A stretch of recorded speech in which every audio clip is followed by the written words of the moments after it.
All right, everybody get your last dirty comments out. We're recording. Thank you everybody for joining us for our monthly Cannabis Lab programming. This is the South Florida chapter of Cannabis Lab. My name is Todd Rosales. I'm the president of this chapter. I want to thank our sponsors tonight for making this event possible.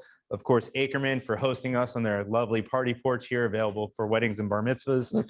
Lit Stick Treehouse Blends. We want to welcome new sponsors for the new year, Tikun Olam.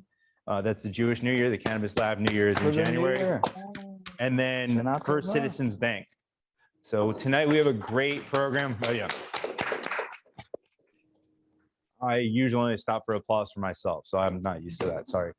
We do a really good program tonight. Tonight is cannabis on the international perspective, and I think this is something that tends to get overlooked sometime. As Americans, we tend to look at our own country and think it is the greatest in the world. And as much as it is, there is a cannabis industry that is blossoming well outside of our borders in Canada and Europe and South America and across the globe. So tonight, to give us a perspective on the international cannabis market and the walls beyond our borders, and there is importing and exporting and stuff in that market, we have an excellent panel for you that is anchored by our very own John Robbins. So without further ado, I'll let John come up here and take control of this, and Oliver as well from Tikun Olam, who is in person with us, and I'll let him introduce the rest of the panelists. So everybody enjoy. We'll be doing this for about an hour, and then we'll be networking again in all the other areas. So have fun, enjoy, and learn something.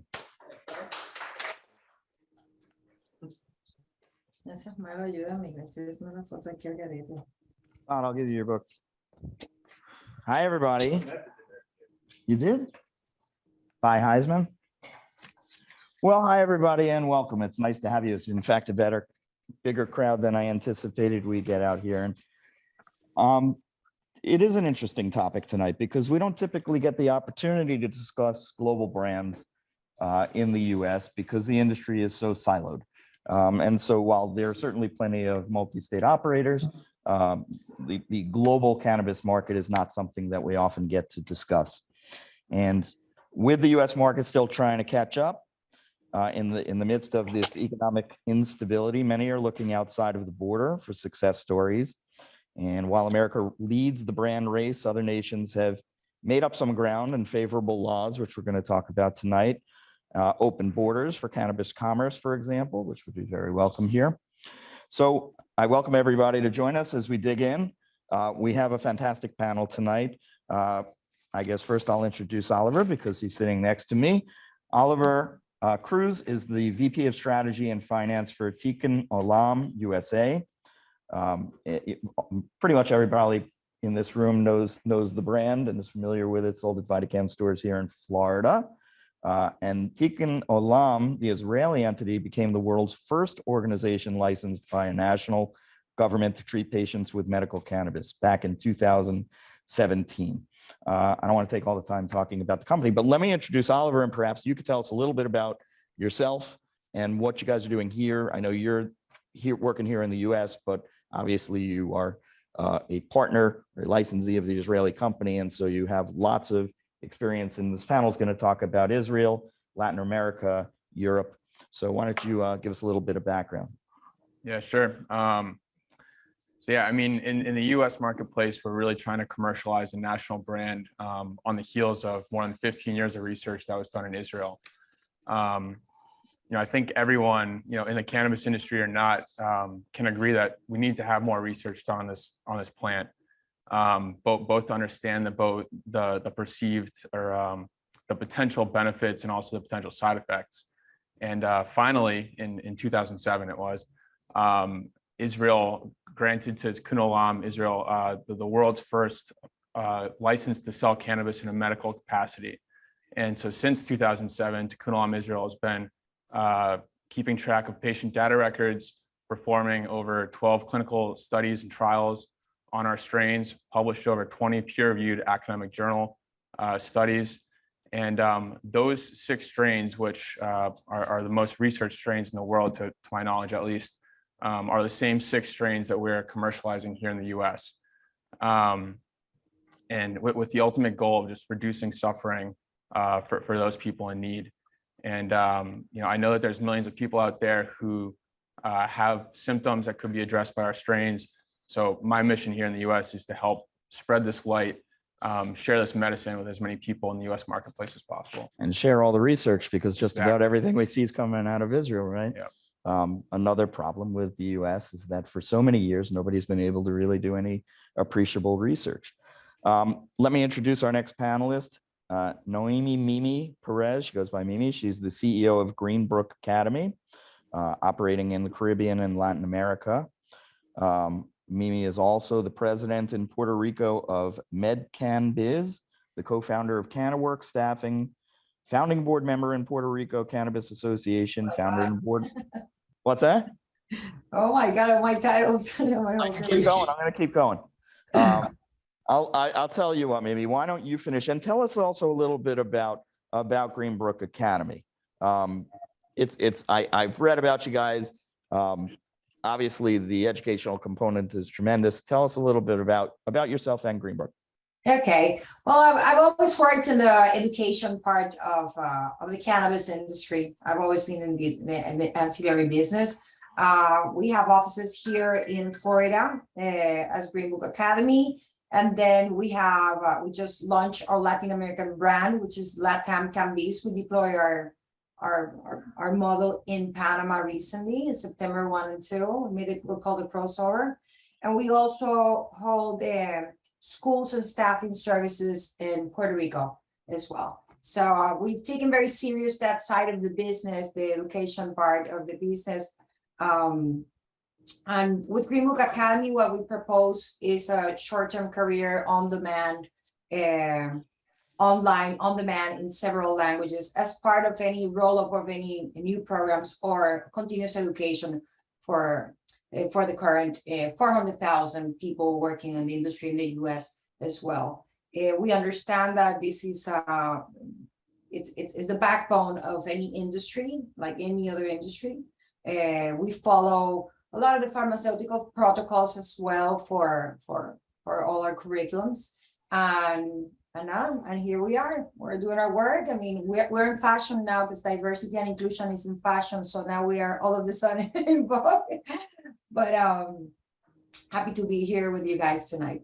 Well, we'll certainly take the attention, whatever. It doesn't matter how it comes in, right? Also with us is Alex Pasternak. Many of you probably know Alex. He is the co-founder and president of Binske, operating in the US, in Europe. Obviously, you are probably familiar with their flower and edible products sold throughout California, Michigan, Colorado, Florida, Nevada, and Washington. And obviously, the Florida folks are familiar with the products on the shelves of True Leaf stores. They have an exclusive licensing deal down here. And Alex pioneered driving in what he calls the luxury cannabis lane, and he's working to make Binske the first cannabis brand to be an international household name. So, Alex, if you could take a moment to introduce yourself. Alex out in MJ Unpacked in Nevada right now, and tell us a little bit about what Binske is up to. Yeah, totally. I'm looking out to the strip right in front of me, so kind of a cool view to be doing this. Oh.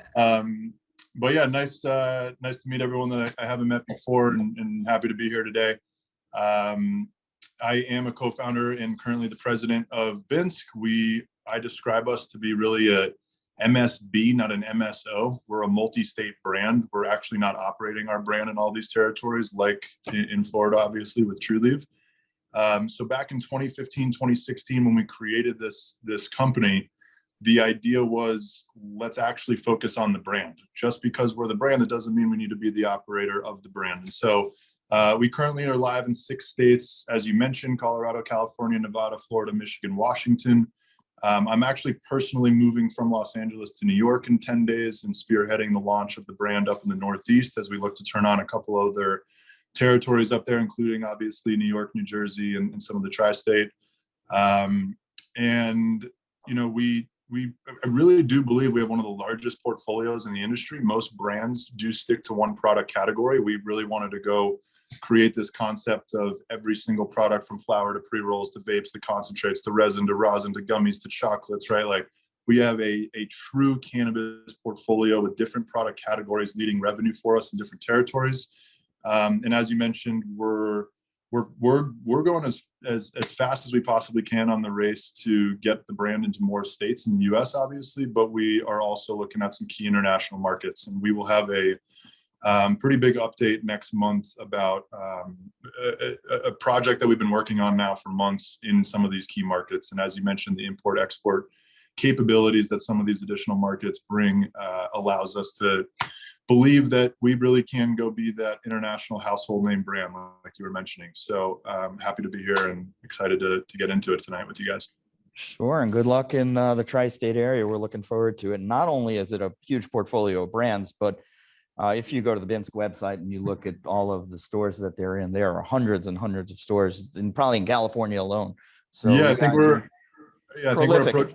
I appreciate that. I think we're approaching 1,000 doors across the 6 states currently. And the other 5 states outside of Florida, it is the recreational brand. So the website of the branding and marketing that you see there is what the brand looks like in the other 5 states. Unfortunately, due to Florida regulations, we're not able to have the same branding inside of the stores there. No, pretty much a white package. Yeah, exactly. In Florida.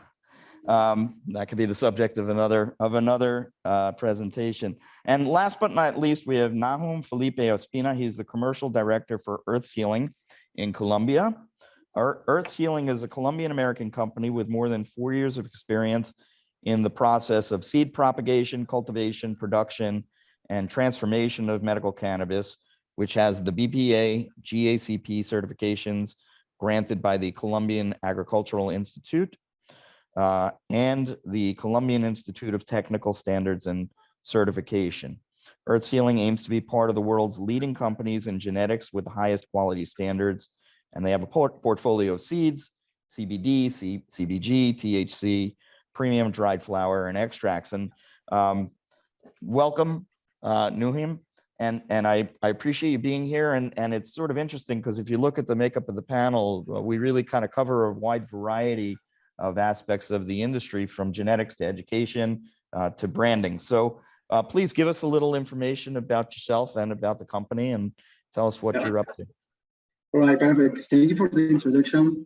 First of all, as you say, this is a wide part of the cannabis industry. We have the education part. I have glad to meet Noemi in Panama, because I were there in the Panama Convention in Latin Cannabis. We could see a lot of companies there talking about the importance of the education. I'm the commercial director from Earth Healing Colombia. We have partners in Tucson, Arizona. That's why the name Earth Healing. They have 2 dispensaries in Tucson, Arizona. So they brought all the knowledge to here to Colombia to work in a tropical country that it's not easy to take those genetics and make a tropicalization, make an adaptation of the seeds, because it's really hard. There are different conditions. But once you get it, you have a wide range of markets you could go. And another certification that we have, I can tell you, is the Control Union GACP IMC right now, because it's really good for us. You know, it's the certification to get into the Israeli market, which is one big market for us, and also Germany.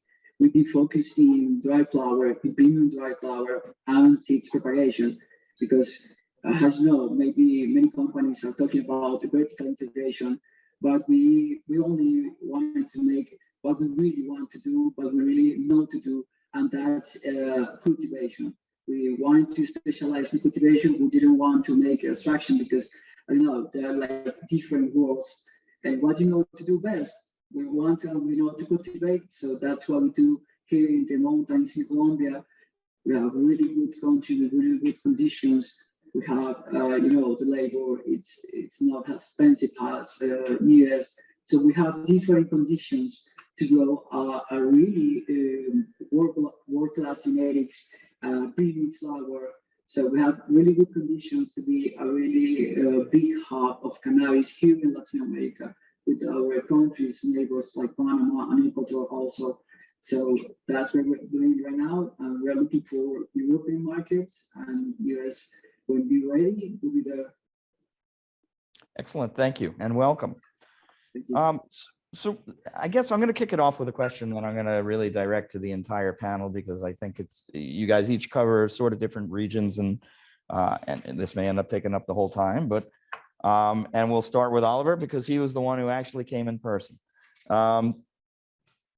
If you could describe, and I know for the most part you'll probably be talking about Israel versus the US, but you guys operate in Greece, and I know it's through a series of licensing agreements and sub-license agreements, but obviously you have experience with the European market, the Israeli market, and the US. So, you know, we know the issues here. We know the problems with interstate transport. Like I said, it's a siloed industry here in the US, and it makes it very challenging. We've talked about this time after time after time to do business in the space. It makes it more expensive, makes it more difficult. You lose consistency of product and control over the quality. So tell us a little bit about sort of the major differences on how the industries are regulated outside of the US as compared with the US, and whether you think one is an advantage over the other. Yeah, sure. So, you know, from what I understand about the European market is that the way it's structured is really centric around doctor and pharmacist relationships. And I think that that's actually going to lend itself to be really advantageous to Tikun, given our history of science and research. I mean, we've been treating cannabis as medicine really since day one. So I think that that's going to set Tikun Greece at least up for success, in that you know, doctors are going to be really ready to prescribe the brand, and then you know, furthermore, pharmacies are going to be ready to carry the brand. You know, again, just for maybe a little bit of clarity, Tikun Olam USA is a licensee of Tikun Olam Israel, and then there's a couple of different entities around the globe. Most notably was MedRelief in Canada, and then there's Tikun Greece and Tikun Australia as well. And in terms of dealing with different, and again, I recognize that there may be different entities operating in different jurisdictions, but how do you juggle dealing with the sort of different regulations? It's so heavily, for example, you know, medically oriented in Greece versus, you know, where you have an adult use market and a medical market in the US, and it's fractured all over the place. I mean, what is it? Do you find one more challenging than the other? I mean, we've found the US marketplace to be pretty challenging, just because everything is going in the way of recreational use, and consumers are, you know, misguided in some senses. They are primarily buying off of potency and bag appeal. And our strains just weren't bred for that specifically. They were bred to be cannabis as medicine, not really for recreational use. Again, I think that that's going to be, or at least rather the laws in Europe are going to be advantageous to Tikun Greece, because they really are treating cannabis as medicine there. But around the world, we really try to stay true to our brand, which is centric around our 6 research strains. And we also try to keep our branding consistent across the different markets, which I think we've done pretty well to date. Fantastic. Now, Alex, your business model obviously is quite different.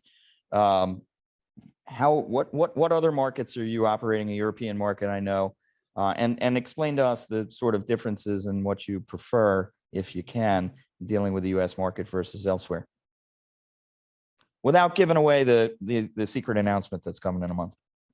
Yeah, exactly. I was just on mute. Sorry. I think that, you know, talking to people from outside the industry, the biggest misconception of the industry is that people don't understand the inability to cross state lines and really what that means. And so if we were in any other normal industry, and let's say we were manufacturing furniture or clothes or literally pick anything, you would have centralized production and then you'd have distribution all over, right? That's how normal businesses work. And so what we're doing is we're recreating the exact product portfolio inside of every single new territory that we launch. So right now, I said Binske is live in 6. We're about to be live in 11. 11 states, that means 11 grows, 11 kitchens, 11 extraction labs, 11 sales teams, 11 distribution points. And so our ability to grow in economies of scale, yes, we can do things like start to buy 250,000 of these units and 500,000 of these units for packaging, because the packaging for the most part does stay the same across all these different states other than Florida. But it's incredibly difficult because they're siloed businesses from one another, right? We have different operators that have licensing deals with us and they don't really communicate with each other at all. So what we're trying to do is kind of replicate that Chipotle model, where it doesn't matter if the Chipotle is in New York City or Tulsa, you're going to get the exact same experience. The problem is, so we're talking about a plant, and we're talking about a plant that's grown at altitude. One of our grows is in Steamboat Springs, Colorado, which is actually where the company was founded. And, that grows at 8,700 feet. And so altitude issues, humidity issues, we're trying to replicate a plant, which, as we all know, has so many different expressions of that same phenotype, right? That every genotype has all these different phenotypes, and now you're trying to put in all these other parameters. So it's incredibly difficult is the bottom line, and the inability to cross state lines is what's so frustrating. What is incredibly fascinating about these new international markets is the ability to cross country lines, sorry. And so we are looking to launch the brand in a select market coming up here pretty soon, which has the ability to have export. And so literally the day we launch there will be the day that we start to work on export material out of there. And it's kind of the same idea of siloed businesses, as each country will be like technically another state, except that you're going to have the ability to have import and export. So the ability to, we don't need growth. Let's say we launch in 10 additional countries outside of the US over the next 24 months. We don't need 10 more grows. We don't need 10 more labs. We don't need 10 more kitchens. At this point, we can actually have consolidation. We can have one major facility that is providing all of our material to all these other countries. So in a land where we have 15 plus active licensing deals right now, having some real consolidation of these international markets is music to our ears and something that we're really excited about. Well, I can't wait to hear about it. And obviously, I mean, it seems pretty self-evident, but I would imagine that that's going to really be helpful in terms of consistency of product and quality control as well. Because if you guys are in so many markets here in the US, I can't imagine the human power needed to, be visiting all of these cultivation facilities and ensuring that the product is of quality that's up to your standards, especially because you guys are really, focused on a sort of craft, cannabis type of space. Right. And most of the people that are doing the licensing style model are really just going into these facilities and just sourcing random flower. And they don't really care about this because they're just picking random genetics. We have some of the strictest, wealthiest, most insane SOPs in the industry. So like just a quick one is that every single one of our genetics has its own SOP. And so that genetic needs a certain fertility program. That genetic has a certain flowering program, right? And so this is not just sourcing random material. Hey, this bag looks good, let's throw it in our jars. That's not at all what's happening here. And so, yeah, our ability to have consolidation of one massive cultivation facility to potentially satisfy all of our demand in all of these international markets over the next, let's call it 24, 36 months. That's obviously just something that is incredibly exciting to us in a land where we're dealing with phone calls, Washington, Michigan, Nevada, Massachusetts, New Jersey. It's a massive headache for the day-to-day ops team. Yes, it certainly is. It keeps the lawyers busy, so that's good. But that's a fact. Yeah. But that's not what you want to hear. So Mimi, tell us about the Caribbean a little bit and Latin America, but I have to say I have very little experience other than some work that we've done in Jamaica. So I'd love to get a better understanding of what it is like to try to do business. And obviously I want to cover South America too, but you do have that sort of Caribbean experience. So I want to hear about it. Okay. Well, first of all, I can't agree more with you in terms of the import and export, and from the education point of view, having one curriculum, one protocol of how to grow that medicine to accompany your fantastic SOPs that we're talking about. That's also important. And we as educators are looking as well as if we can come up with a formal curriculum that will help the industry develop the consistency that the patient needs. That's we're on the same page. So the Caribbean, well, the Caribbean is a great place to do business. Puerto Rico itself, we've been there since 2015 when we were formally engaged to deploy the industry. Contrary of any other license of any other state, Puerto Rico had an executive order instead of a law. The stigma of the population did not allow neither the patients, not the businessman, the investor, nobody wanted to participate. So we were brought in as a consulting firm to help them assist the government to deploy. And we did it through education. That's how I ended up with all these schools and stuff like that. For education conferences like the one, thank you. I'm very happy to hear you were in Panama conference. That was a replica of the first conference we did in Puerto Rico. It was called Laying the Groundwork, where we invited people from all over the world, like we did in Panama. And we made like a spaghetti bowl between politicians that would bring credibility to the program, and local business people, and then foreigners that came in. A differentiator in these Caribbean countries or in these Latin American countries is that the knowledge is well received and appreciated. When you come into any of these countries, I know Colombia is the same, because a lot of friends are working there. They're well received, accepted. There's no ego in the middle, so it makes things trickle faster. So since that, Puerto Rico is a difficult place to navigate, like any Latin American country, or if you are well accompanied, meaning with a good group of lawyers or consulting firm that will help you navigate the land, the area, you'll do it. By yourself is complicated, and a lot of these islands have a restriction of 51% ownership, local ownership. So you will have to partner up. But in terms of business-wise, a brand like yours come in, it's very easy to people are open to trying new things, much more open. Clinical trials, if you're going to run a clinical trial, it's a great place that people will like to participate. They want to talk to you. I mean, they're not, the Caribbean will not hang up the phone if you call them and try to offer them something. They will take the call, it's completely the other way around. So I think it's a good landscape. Puerto Rico itself is a good landscape to make any kind of crossover, kind of translate, because you will be working in 2 different languages, Spanish and English. So any brand that wants to come into the Latin American market is a great place to start. It has very strict medical protocols in terms of education as well, because it was built the cannabis industry was built to replace the pharmaceutical industry. So a lot of the facilities are indoors, and they are inside all pharmaceutical facilities, no? And the protocols of the regulations follow as well the education protocols. We are with one of our ventures, CannaWorks Institute, we're the providers of education for the cannabis industry, and it's mandatory. And it's not only mandatory, it follows the same pharmaceutical protocols of education. So what's coming out in terms of product, what education does to a medical program, and I'm based out of Florida. I just received EM this morning through my house. But what it does, what I see that it does to the product, the education to the product is it's just a complete different ballgame when you have people continuous education, learning about the new advances from the doctors all the way down to the cultivators with an uniform voice, education voice. It affects the product, and the end result of the product. So yes, I think main differences, I would say the ability to do any kind of a research, being in the U.S. and being part of the U.S.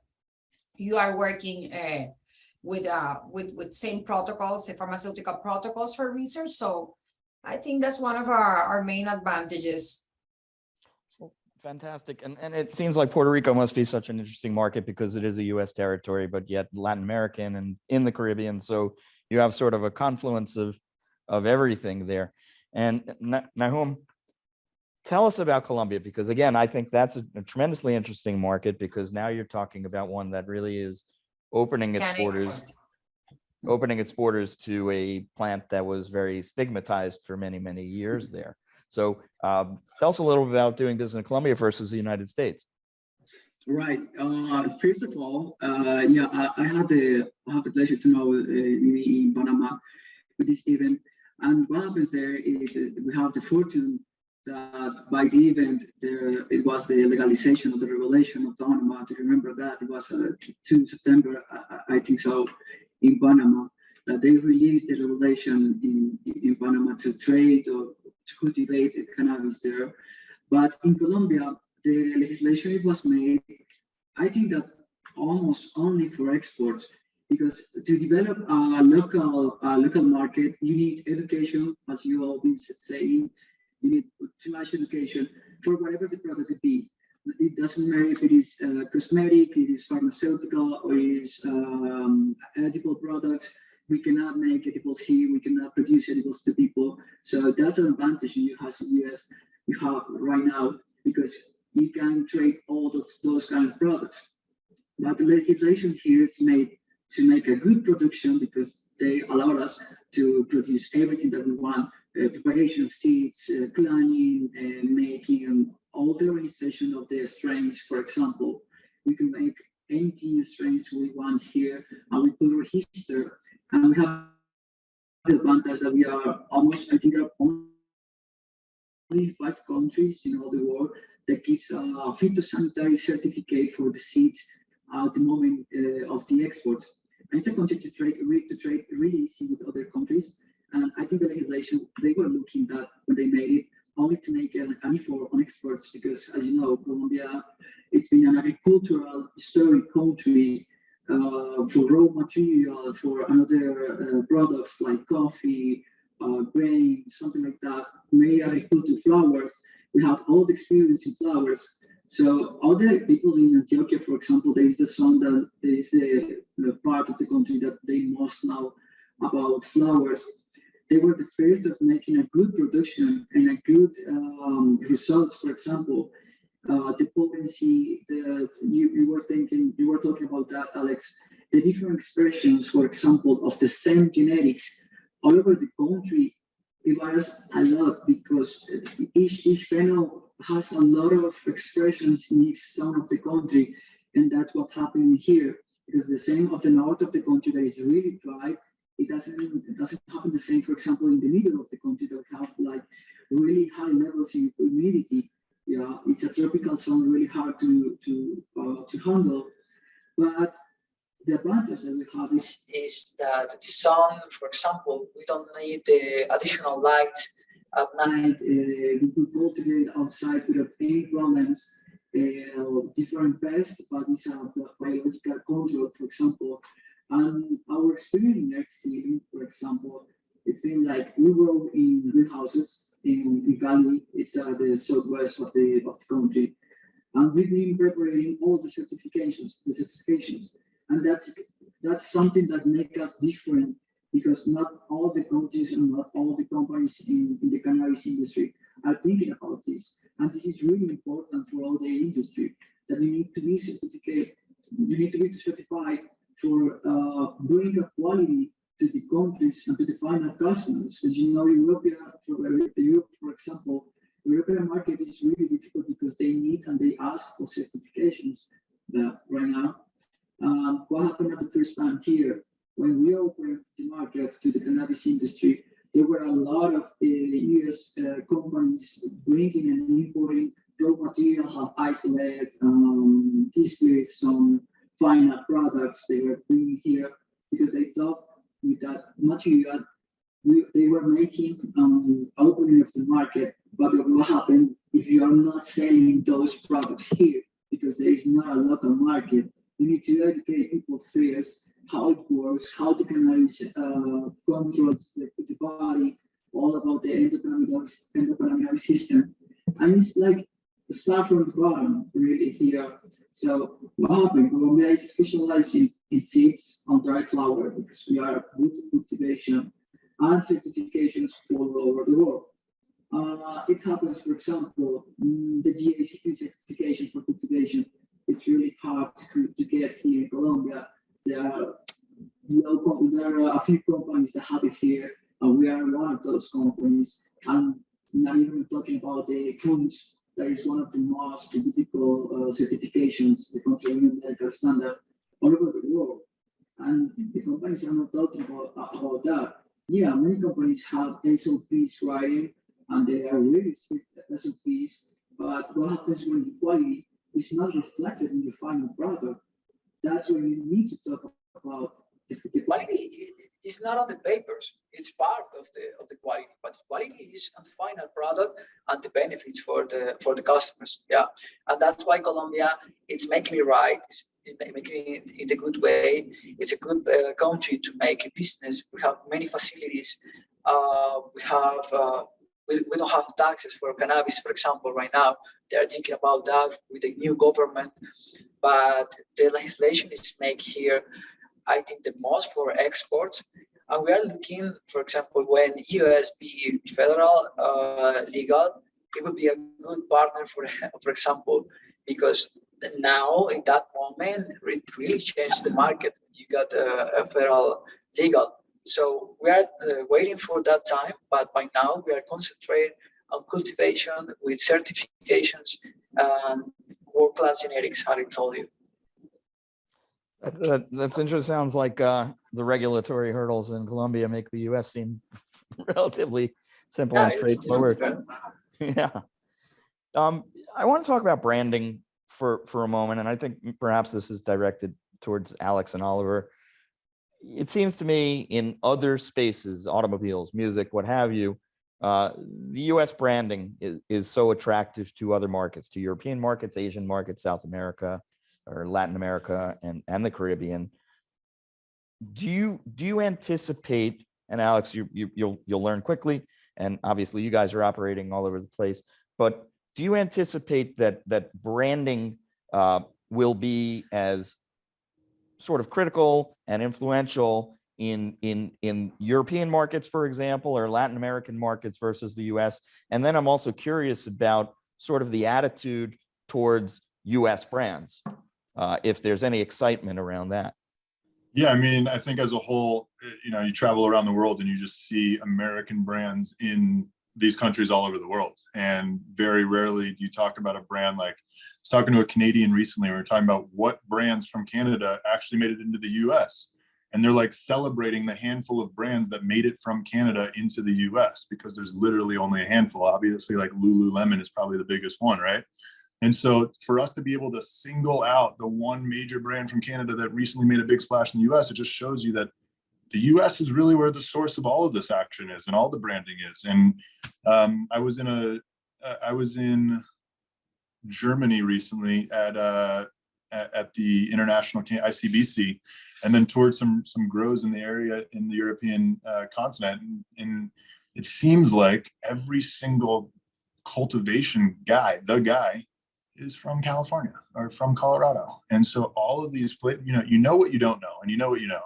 And so to be a grower in Denmark or Switzerland or Germany, yes, they maybe have been growing for 5 or 10 or 15 years, but California is where I don't know the number, 95, 98% of all the breeding and all the pheno hunting and all of the real true genetics have been coming from. Obviously there's strains from all over the world, but you guys all understand what I'm saying. It's the epicenter of it all is clearly California. That's why I've personally been living there for basically the last 5-7 years on and off.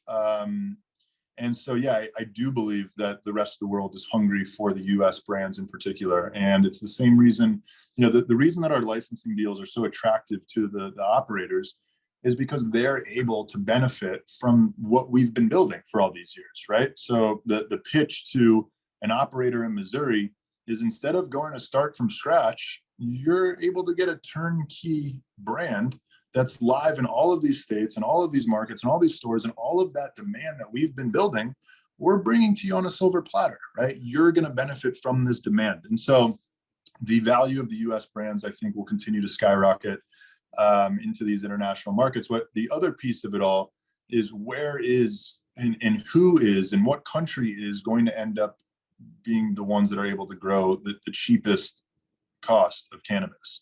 And so someone told me recently that they're paying their trimmers in Portugal 29 euros an hour.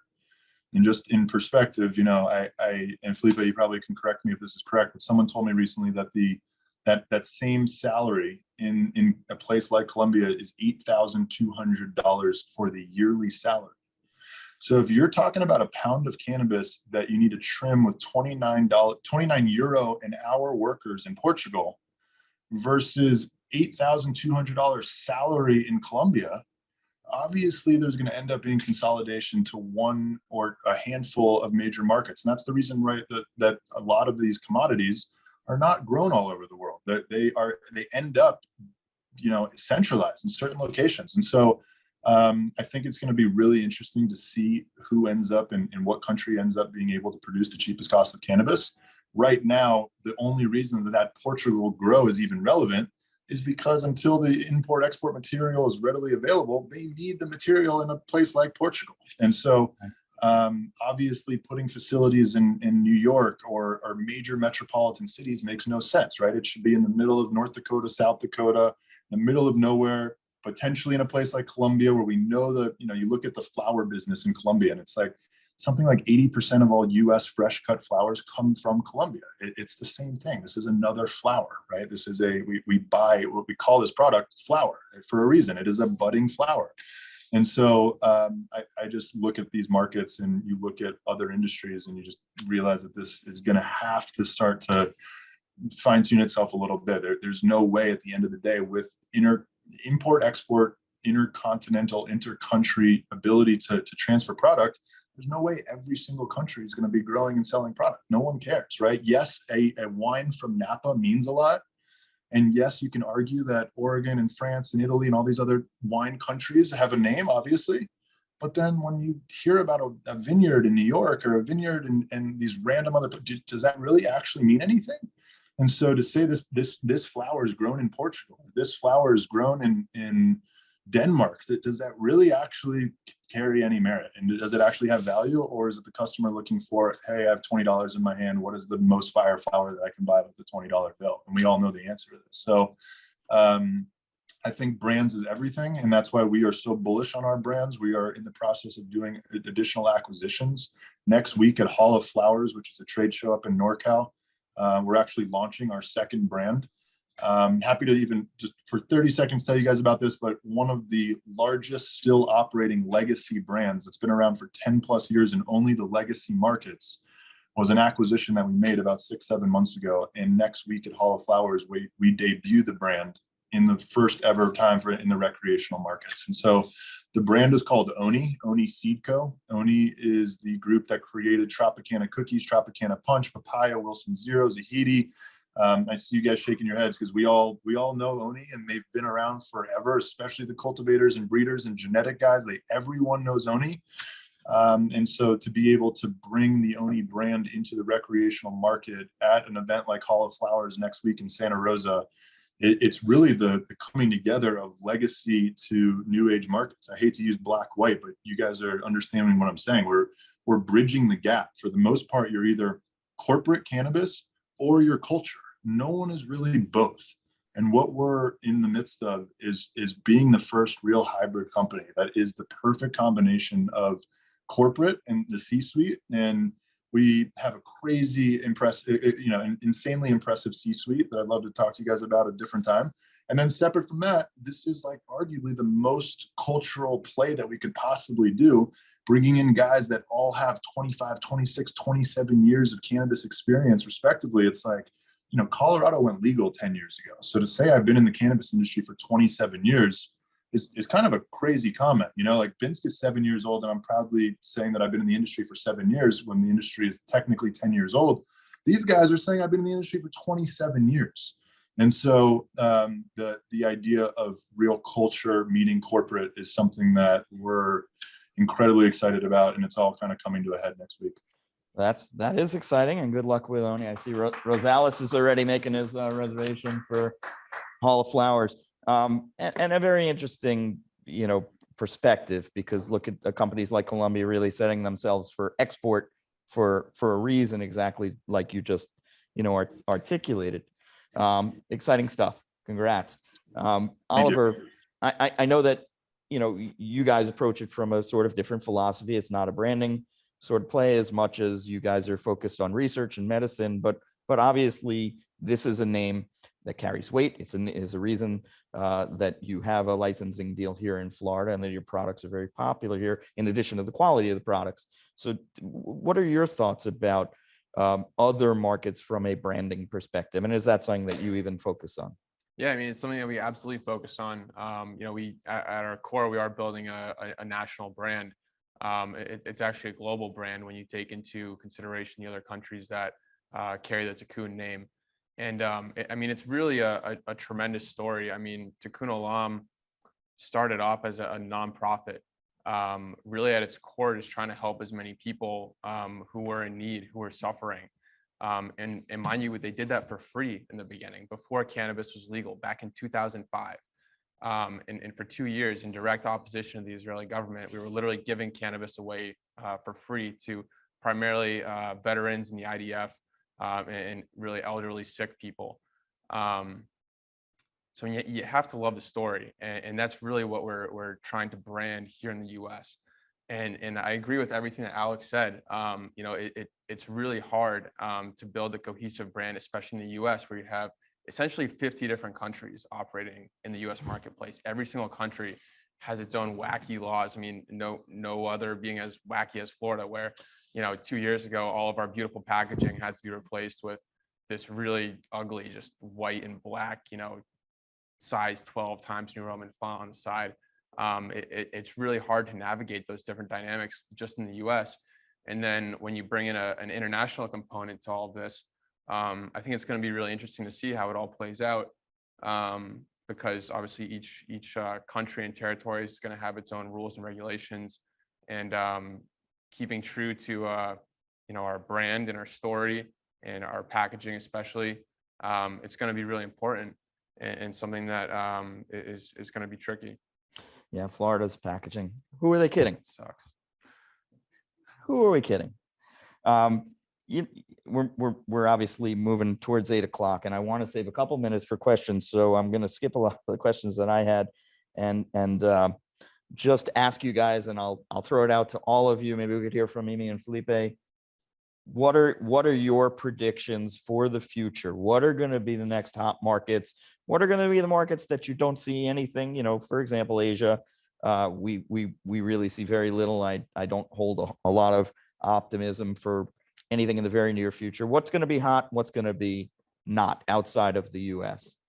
I guess, Mimi, you could begin.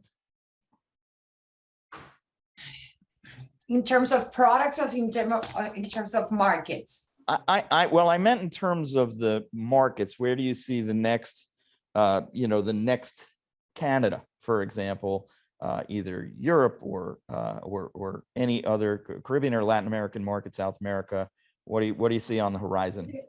Well, I definitely have, in terms of production, I definitely have my horse is Panama right now, although Colombia has been making incredible moves and progress in terms of organizing the project, the Colombia project for export. But I think Panama has a great opportunity in this market to consolidate the area, to export, to manufacture, and it was proven by the event we held that day in September. In terms of brands, where I wanted to add that the brands in the U.S. brands in Latin America are very well received. Latin America looks at the U.S. brands and the market and their SOPs and their organizations. When they come into a market, they look up to it, and I think it's not only for cannabis. I think that is also any industry. I mean, we look at the United States and we like their brands and we like importing them, and we know it's going to be a plug and play. And they're very much welcome. Yeah, and I think Alex had a fair point about California, for sure. You talk about a 10-year-old market, but you have people who have really been growing for many in the illicit market, but growing for generation after generation out there, and they've perfected it. Totally. And also, I was just going to say, think about alcohol. Like, we don't really, yes, when you go to a sushi restaurant, maybe they have Asahi or Sapporo at that restaurant, but like, when you go to a normal bar, they're not pouring Asahi, right? So like, you go to any country in Europe, any country in South America, they still are serving Budweiser and Coors and those brands. And so I think, TV, we don't really watch it. Like, every now and then, once in a blue moon, you get a TV show that was made in another language that got brought into the US. But for the most part, it's our movies, our TVs that are getting sent everywhere else. So I just echoing the same thought. Sure. Why should this be different? Yeah, What do you think? I wanted to tell you something special. It's because as we're talking about the branding, and I wanted to tell something because we are as a company that is bringing raw material. It's not a final product. So the branding is really different for us because we don't have to waste our time in that kind of branding to create a brand for final product for the customers. But we are a B2B business, so we need to create a trust name, a trust supplier brand to the other companies to ask for us and to buy for us the flower that they want in those dispensaries in Europe, for example. So we don't have to deal for that. And for example, in Colombia, you can, until April this year, you couldn't make advertising, for example, before April this year. And that's something also that we have to deal day by day, because our branding is really different because we are a B2B business. So Alex, we're talking about that and about the low cost of the production of the trimming, for example, the people that is making trimming. But we haven't talked about, for example, from South Africa. That's another interesting part of the world that nobody's looking right now, but they are trading flour, for example, for Germany. And nobody saw that in the past. Nobody was like prepared for that. When I saw the news, and I was like, what is South Africa making cannabis, for example? It was illogical for me. It's not something like usual. And right now that you're talking about traditions, talking about Latin America, that is my zone. I think there are like 4 countries that they are like leading all this cannabis market here in Latin America. Those are Colombia, Ecuador, Uruguay, and also Panama. As I see, Panama has a production hub. Yeah, because cultivation is really difficult. As you know, cultivation is really difficult, but has a production hub. It's really good one, and they are our neighbors. So they are like those 4 countries, the main characters in the cannabis industry right now. But the career, for example, for the adult use in Europe will lead something really special also for the market predictions. Yeah, as you know, Luxembourg, Malta, Germany, I forgot the other countries. They are in a career right now to make the legalization of the adult use. Switzerland, they are in the trials for that also. So the cannabis industry is growing by that side. As you told, Asia, for example, is not a zone that we are looking for a potential market. But South Africa, Lesotho, they are making a good flower in Lesotho, and that it's a country that I think that most of the people that don't know where is it. Yeah, so you need to take that into account for the predictions for the market. Well, one other thing just to throw on there real quick is that I think when you look at these markets, you got to look at 2 things. Number one is that market a good consumer market? Are the people of that country going to actually be buying products? Is that a good market? Separate from, is this market able to produce our products for our export material? So like, I just, thoughts in the top of my head. Colombia, and I was, by the way, in Colombia last week, huge fan of Colombia, love Colombia, but I can't imagine Colombia being this massive consumer market anytime soon. And I think that we all kind of agree that it still may be a critical market, especially today, for our ability to export material out of there and to get products up and running. But in terms of thinking that the sales in Bogota, Medellin, and Cartagena, and Santa Marta, and Barranquilla are going to actually compete neck and neck with some of these other massive markets, you realize that that's just not the case with Colombian pesos and the way that things are working over there. And so that's an excellent point, because I wanted to tell the same for Brazil, for example. Why I didn't tell Brazil? Brazil has the most population in the world, but it's not a cannabis consumer country. Yeah, and since the experience, I wanted to talk about also from the experience in Colombia growing, not cannabis, but weed, the ancestral weed. We've been growing weed from the 80s. As you know, Colombia is now worldwide for the best marijuana. Yeah, it's a bad name that we are transforming right now in a good brand, for example, that people think about right now in Colombian cannabis in a good purpose, not in that bad purpose from the 80s. But they have those ancestral experience of growing weed.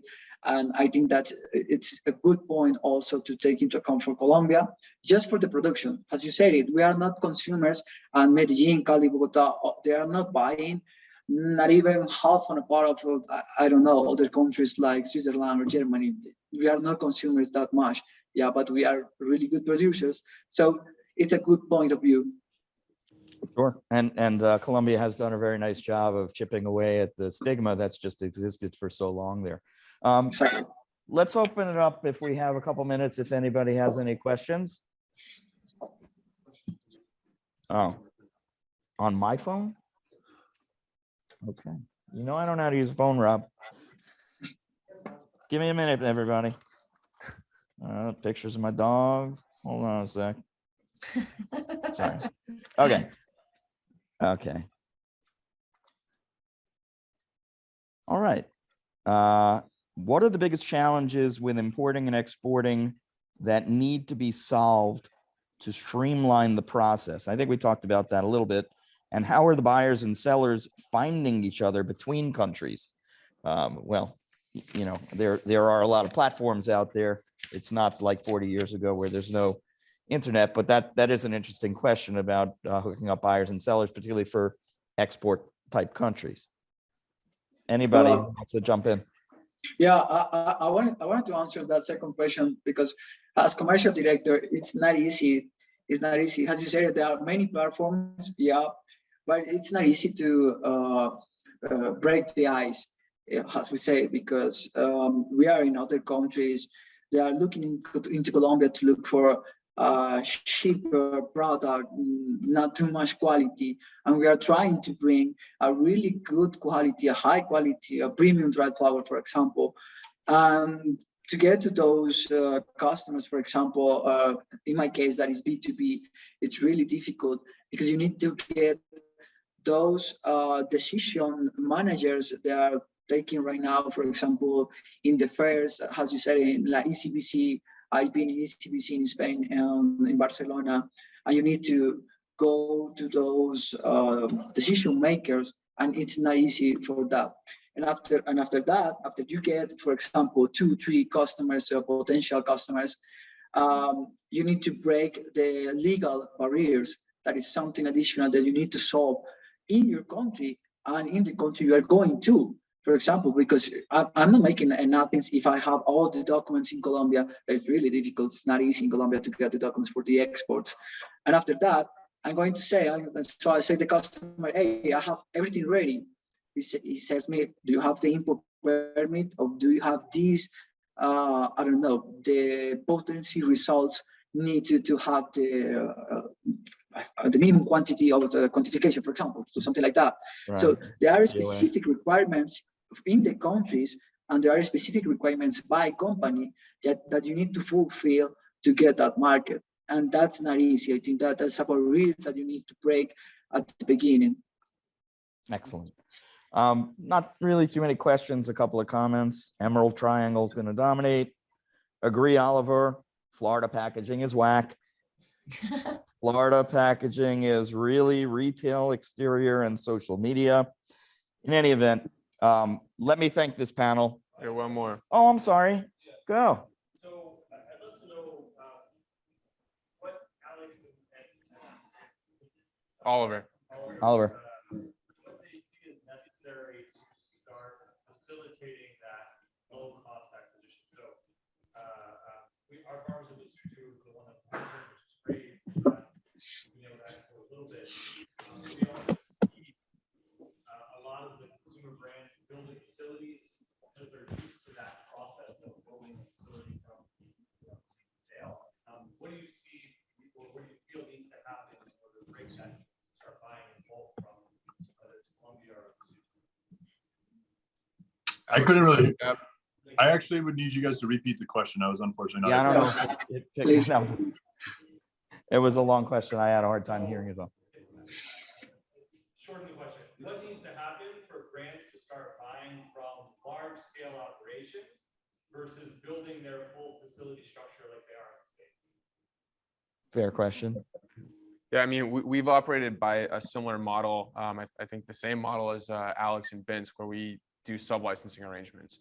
So, you know, we're currently in 3 different states, but we actually don't cultivate the cannabis ourselves. We also have very strict SOPs We provide our IP, which is in the form of our genetics and our brand. The cultivators grow our strains, manufacture them, sell them. In exchange, we collect a royalty. So we actually don't participate in the cultivation, manufacturing of our own products. I don't think that completely answers your question, but maybe Alex can shed some light. I mean, my understanding was, what needs to happen for other countries to start shifting their focus from more of branding, other people carrying other people's products to developing their own facilities and carrying their own products, if I understood it correctly. No, so in other countries, the markets are a little bit more open than they are in the US. However, brands from the US are operating with the US mindset and they're building their entire infrastructure. How do we shift that mindset so they buy from Colombia and Lesotho? So that they don't have to build an entire facility that's 50 times more expensive. I guess we got to start by changing the law, right? Well, no, there's two things. The answer is obviously the quality of the product and the price of the product.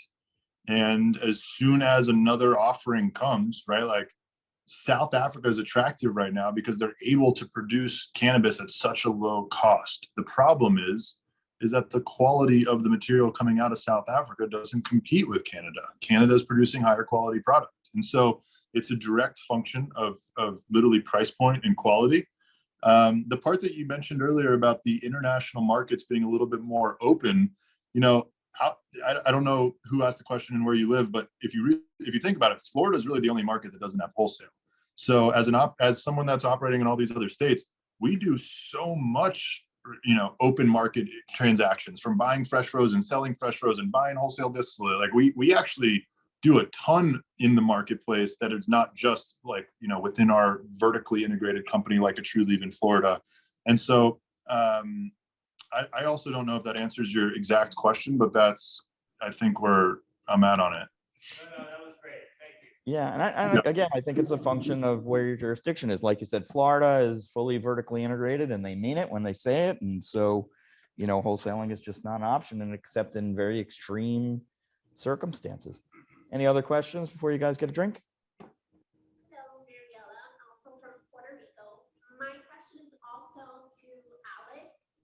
When you're trying to connect with consumers and create that brand recognition, how are you entering the market before you're actually operational? Did you hear the question? Yeah, I did. That's a great question. So, for example, New York, right? Our plan right now is to be live in New York by the end of this year. So how are we attacking New York until our products come? We're doing everything that we possibly can that makes sense to do. So sponsoring some local events and starting to show face, starting to talk to potential retailers that are coming online. New York is obviously a really unique one to throw out as an example because there are no current retail stores that are operational. In other markets like Massachusetts, which we're launching in right now, you start to tease, you start to go to local events, you start to talk to some retailers, you start to create some of that hype. Launching Oni in California. We've been teasing Oni now for weeks through social media, through talking to our couple hundred stores that we're in on the Binske side. You're able to leverage kind of what you have. Back to the source of really the question, in terms of consumer education and bud tender education, let's just talk about that for a second. The number that I threw out earlier, the metric of 1,000 dispensaries that we're in across the 6 states, if you do rough math of 20 bud tenders per store, that's 20,000 bud tenders that we're trying to train on our brand right now. And as we all know, the employment status in this industry, especially for bud tenders, is like a revolving door. So those 20,000 are not actually fixed. Those are constantly rotating. And so we've recently shifted all of our university and training to what I call Binske University. We have everything online. Bud tenders go on, they log in, they take quizzes, they understand the products, they get awarded, they get products, they get swag, the whole thing. So from bud tender education to bud tender incentive programs to swag to in-store display, from marketing, digital, programmatic, iHeartJane, Leafly, LeafLink, what Weed Maps, what we do on the marketing support is, in my opinion, the backbone of everything that we're doing. Yes, you need the genetics. Yes, you need the packaging. Yes, you need the actual product. But thinking about those 20,000 bud tenders trying to understand my brand, our brand, what about the other 55 brands that are on their shelf, right? So this is a very difficult thing. And I can't tell you, like, for example, the word Binske, You know how often I get told Binske? Like it's, I have managers of stores telling me, hey man, I love your Binske products. And I say back to them, hey man, I appreciate it, but like, I just want to fill you in. It's actually a silent E. It's actually Binske, right? And we came up with a cute little riddle, which is give me another word in the English dictionary that ends with an E that you would even pronounce the E. And that's when the bud tenders say, oh shit, it is Binske. I'm like, dude, I'm not lying to you. Smoke, phone, table, home, revolve, bike. We don't say bikey. We don't say smoky. And so engaging Some with of us these do. people. Nike. Well, Nike's a Greek god. That doesn't count. But I like where your head's at. And I'm happy to have this conversation with you any day. The rules are no double vowels, so no Yankee, no goalie, no Greek gods. And then you're left with, you realize no word that ends with E, you really pronounce the E at the end. There actually are a couple. Hey, I feel your struggle. I get Tikun all the time. So Right. Apostrophe. That's a great one. So there's literally 4 that I found in the last 7 years doing this. It's apostrophe, catastrophe, psyche, and maybe are the 4 words I've ever found that actually have that. But I'm impressed that you found that in the audience. You get a Binske gummy for sure. All right, enough, Rob. Listen, Alex, Mimi, Oliver, Felipe, thank you so much. Great panel. Very, very good points. Excited to see what's going to come. Very excited to hear about what's coming down the road for Binske. And I wish you all a good night. Thank you very much. Thank you. Thank you for having Thanks, us. Thank you Thanks, very guys. much. Thank you for the invitation. Goodbye. Goodbye.